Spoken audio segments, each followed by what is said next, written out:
بسم اللہ الرحمن الرحیم۔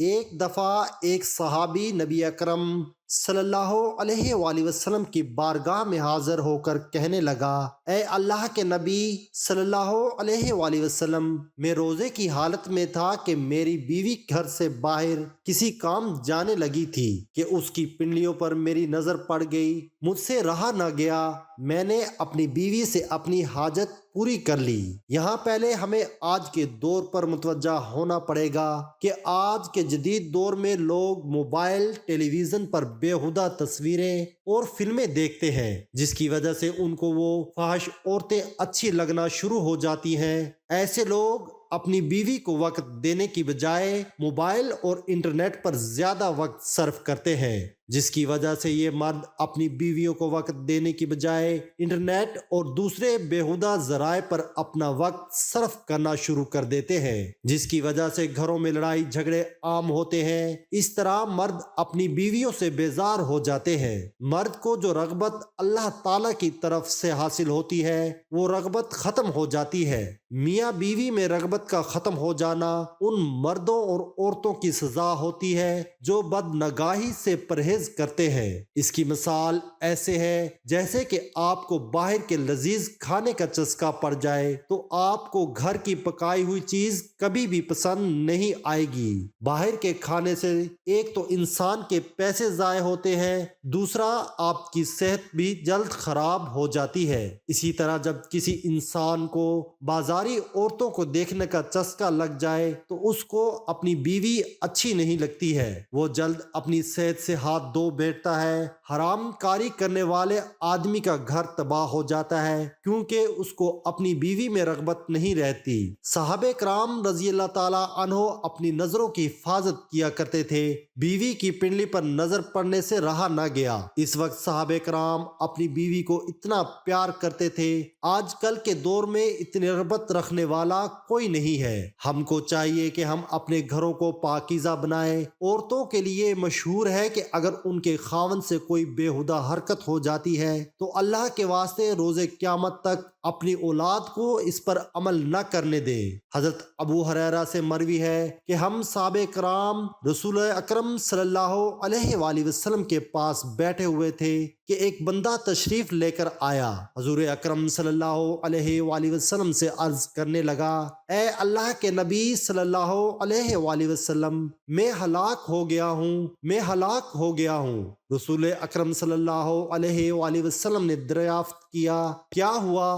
تمہارے ساتھ تم کیوں ایسے باتیں کر رہے ہو؟ اس نے جواب دیا، اے اللہ کے نبی صلی اللہ علیہ وآلہ وسلم، میں روزے کی حالت میں اپنی بیوی سے جماع کر بیٹھا ہوں۔ رسول اکرم صلی اللہ علیہ وآلہ وسلم نے اس بندے سے پوچھا، تیرا کوئی غلام ہے تو اس کو اس کے کفارے میں آزاد کر دو۔ اس بندے نے جواب دیا، اے اللہ کے نبی صلی اللہ علیہ وآلہ وسلم، میرے پاس کوئی غلام نہیں ہے۔ نبی اکرم صلی اللہ علیہ وآلہ وسلم نے فرمایا کہ تم مسلسل 2 مہینے روزے رکھ سکتے ہو؟ اس بندے نے جواب دیا، اے نبی اکرم صلی اللہ علیہ وآلہ وسلم، میرے سے 2 مہینے روزے نہیں رکھے جائیں گے۔ نبی اکرم صلی اللہ علیہ وآلہ وسلم نے فرمایا، کیا تم 60 بندوں کا کھانا کھلا سکتے ہو؟ اس بندے نے عرض کیا، اے اللہ کے نبی صلی اللہ علیہ وآلہ وسلم، میرے پاس تو اتنی رقم نہیں ہے کہ میں اتنے بندوں کے کھانے کا بندوبست کر سکوں۔ اس کے بعد وہ شخص کافی دیر تک پریشانی کی حالت میں بیٹھا رہا۔ پھر نبی اکرم صلی اللہ علیہ وآلہ وسلم کی بارگاہ میں ایک کھجوروں کا ٹوکرا پیش ہوا۔ نبی اکرم صلی اللہ علیہ وآلہ وسلم نے دریافت کیا کہ سائل کہاں گیا؟ اس بندے نے جواب دیا، جی حضور، میں حاضر ہوں۔ نبی اکرم صلی اللہ علیہ وآلہ وسلم نے اس بندے کو فرمایا کہ یہ تھیلا لے جاؤ اور غریبوں میں خیرات کر دو۔ اس نے بندے نے جواب دیا، اے اللہ کے نبی، میں یہ کھجوریں کس کو خیرات کروں؟ مجھ سے محتاج تو اس پوری بستی میں کوئی نہیں ہے۔ اس بات پر نبی اکرم صلی اللہ علیہ وآلہ وسلم کھل کر مسکرانے لگے۔ حدیث کے الفاظ ہے کہ حضور اکرم صلی اللہ علیہ وآلہ وسلم اتنا ہنسے آپ کی داڑھیں مبارک بھی نظر آنے لگی، اور نبی اکرم صلی اللہ علیہ وآلہ وسلم نے فرمایا، اے بندے، اس کھجوروں کے تھیلے کو اپنے گھر لے جاؤ اور اپنے گھر والوں کو کھلا دے، تیرا کفارہ ادا ہو جائے گا۔ اس واقعے کے بعد اللہ پاک نے وحی نازل کی، تمہارے لیے روزوں کی راتوں میں اپنی بیویوں کے پاس جانا حلال کر دیا گیا ہے، وہ تمہاری پوشاک ہے اور تم ان کی پوشاک ہو، اللہ کو معلوم ہے کہ تم اپنے حق میں خیانت کرتے تھے، سو اس نے تمہارے حال پر رحم کیا اور تمہیں معاف فرما دیا، پس اب روزوں کی راتوں میں بے شک ان سے مباشرت کیا کرو، اور جو اللہ نے تمہارے لیے لکھ دیا ہے چاہا کرو۔ درج بالا آیت کریمہ میں بڑے واضح انداز سے ماہ سیام میں صرف رات کے اوقات میں ہی جماع کرنے کی اجازت دی گئی ہے۔ اگر کوئی حالت روزہ میں جماع کرتا ہے تو اس کے کفارہ اور قضا واجب ہو جاتا ہے۔ قضا کا طریقہ یہ ہے کہ رمضان المبارک کے بعد ایک روزہ رکھا جائے گا، جبکہ کفارے کا طریقہ یہ ہے کہ جس شخص پر کفارہ واجب ہے اگر قدرت رکھتا ہے تو ایک غلام آزاد کرے۔ آج کل چونکہ غلامی کا خاتمہ ہو چکا ہے، لہذا کفارہ کی یہ صورت غیر مؤثر ہے، یا 60 دن کے مسلسل روزے رکھے یا 60 مسکینوں کو اس درجے کا کھانا کھلائے۔ قرآن پاک میں ہے کہ اپنی حیثیت کے مطابق اپنے عزیز و اقارب اور غریبوں پر خرچ کیا کرو۔ حدیث نبوی صلی اللہ علیہ وآلہ وسلم ہے، جہنم کی آگ سے ہر وقت اپنے آپ کو بچانے کی کوشش کیا کرو، جب آپ کو غصہ آئے تو زیادہ سے زیادہ صدقہ کیا کرو،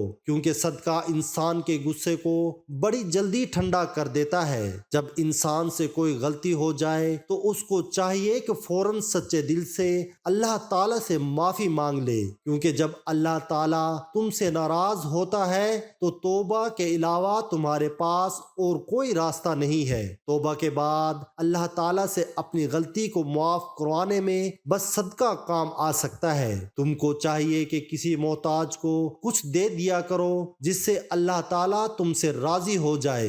نبی اکرم صلی اللہ علیہ وآلہ وسلم کا ارشاد ہے کہ دوزخ کی آگ سے بچنے کے لیے صدقہ بہترین ذریعہ ہے۔ اگر تمہارے پاس رقم نہیں ہے تو کھجور لو، اس کو آدھا کر کے 2 حصوں میں تقسیم کر لو، ایک حصہ خود کھا لو اور دوسرے حصے کو کسی محتاج کو صدقہ کر دیا کرو۔ اس کھجور کے آدھا حصہ صدقہ کرنے سے اللہ تعالی جہنم کی آگ تم پر حرام کر دے گا۔ اگر کوئی غریب ہے تو اس کے لیے یہ عمل ہے، صاحب حیثیت کو چاہیے کہ اپنی طاقت کے مطابق صدقہ و خیرات کیا کرے، انشاءاللہ تعالی اللہ تعالیٰ اس کے رزق میں اضافہ فرمائے گا۔